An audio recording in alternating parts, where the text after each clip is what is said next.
Car, qui peut vivre sans mourir un jour? Mais quelle a été loi de il dit, ma coupe de corps est courte. Et Robin, il n'est pas que là, et il est qui est oui, la vie sur terre. Anik banchi pas que là, je le disais. Agbela ni banchi c'est que n'est pas une vie éternelle. Oui, agbema vobeni, je reprécise. Mais galek bloqué, il n'est pas possible qu'un homme vive éternellement sur la terre. Mais les names béton et agbema voilà, il pense qu'il y a Dieu. Parce que Jésus dit ceux qui croient en la vie éternelle, ça a un sens profond et spirituel. Les gens ne veulent pas dire que puisque tu as reçu Jésus dans ce corps-là, tu vas vivre ici sur terre éternellement. C'est pas possible. Yesu le globé na ama iko kwa ji se la pe mavo le wasi me gome yi pe na agbe ola ro anigban ji le fi mavo tu vas dire tu vas maudire je ne mourrai pas tu mourras ola blo bele ne be ye maku ova na ba ku ya ku parce que il y a quelque chose elle avait naneli sur terre il n'y a pas l'éternité la nigban ji le fi la agbe mavo mule pour que Jésus demeure jusqu'à présent. Et Yesu va nous kaka ekpe là, il a dû monter aussi. Et il est du pot. Les gens ne comprennent pas ce que c'est. Mais on me laisse, ils ne comprennent pas ce que c'est. On me laisse Nyashiagom. Alléluia. Bon. Proverbe 22. Le dodo pas de balai. Tabla de forfait. Verset 2. Puis privé. Proverbe 22, verset 2. Riche et pauvre, dans un point commun. Oui. Le Seigneur les fait vivre tous les deux. Verset 3. Ok.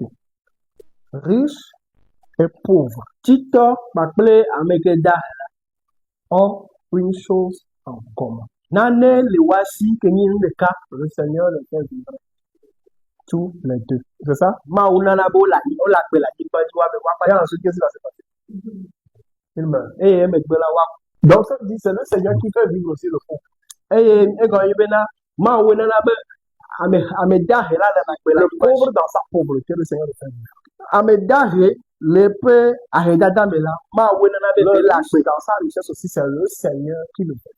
Tito le pe et tikpakpa me la ma we nana be belle de comprendre plus en profondeur. Ni se gome là. Alléluia. Amen. Nous allons maintenant rentrer dans une histoire profonde. Nyagere nyademe. Donc être pauvre ne signifie pas qu'on n'a pas Jésus-Christ ou bien qu'on est sous une malédiction.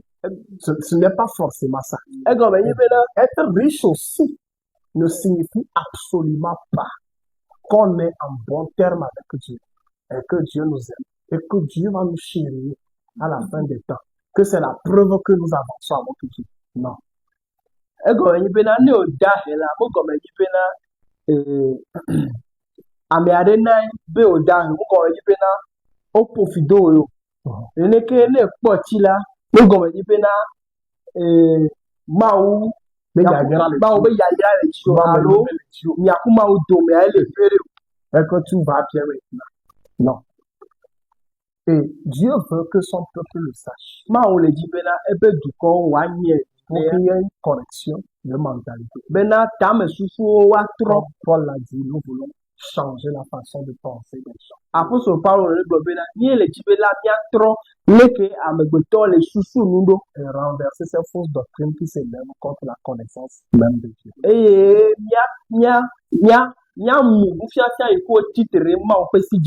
voilà l'histoire dont je parle. Luc 16.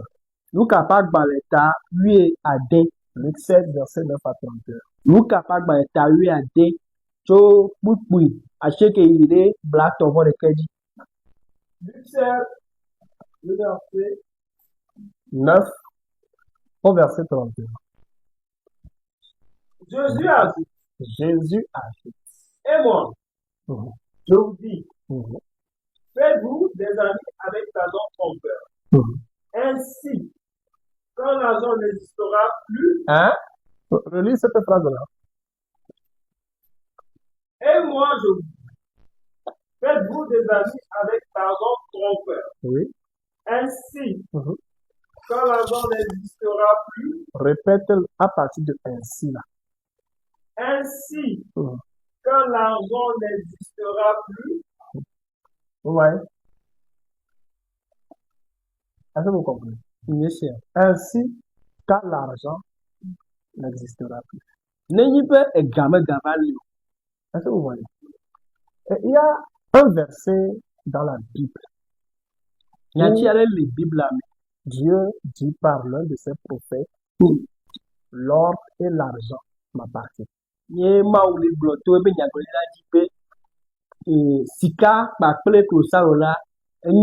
Aujourd'hui, dans les enseignements, on nous montre que l'argent vient de Dieu. Que l'argent est un système établi par Dieu. Que c'est la bénédiction de Dieu. Tu as Christ que tu n'as pas l'argent. L'argent doit répondre. Non, l'argent dont on parle le prophète là-bas, il parle des métaux. Il y a l'or et l'argent.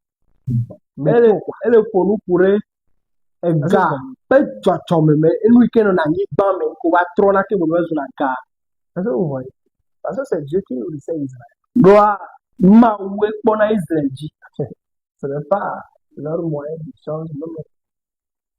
Il y avait un autre commandement en Israël. Les terres étaient partagées. Ils cultivaient, ils élevaient, ils donnaient. Il y avait un commandement en Israël. Plus tard, Dieu va dire on ne peut pas servir de l'autre.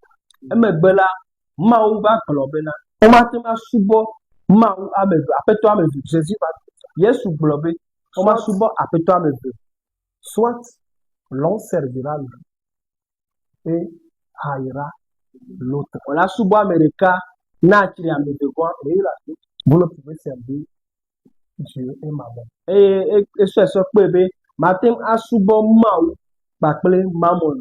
Ok? Si vous êtes chrétien et que vous ne donnez pas la même valeur aux frères croyants pauvres comme vous le donnez aux frères croyants riches, vous êtes habité par l'esprit de Satan.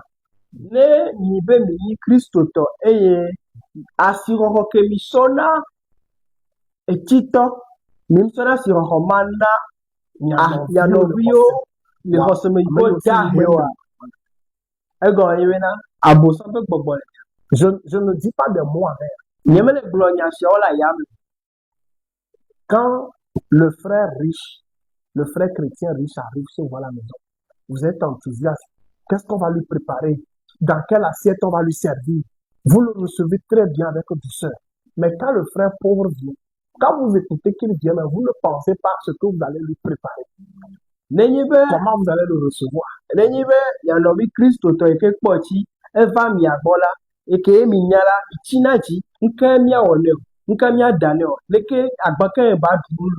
Voilà que le Christ a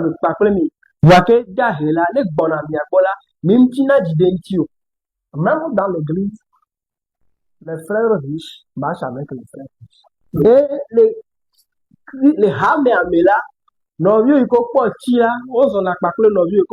le croyant pauvre ne peut même pas se lever pour aller dans la maison du frère riche.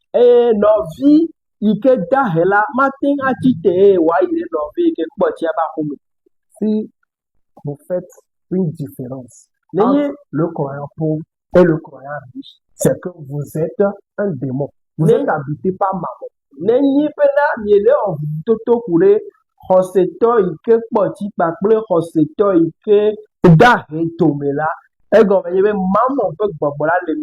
Ça veut dire qui que vous soyez. Qui que vous soyez, vous êtes habité par maman. Qui que vous soyez, vous êtes habité par un démon. Et vous n'avez pas la parole de Dieu en vous. C'est très important. Donc, regardons ce qui va se passer. Jésus dit qu'il arrivera un temps où l'argent sera exclu. Parce que l'argent, C'est un système de domination d'un être humain sur son prochain. Doa egara to gajila avec to kpomo kpokpo bena ya doa gbode ye noviji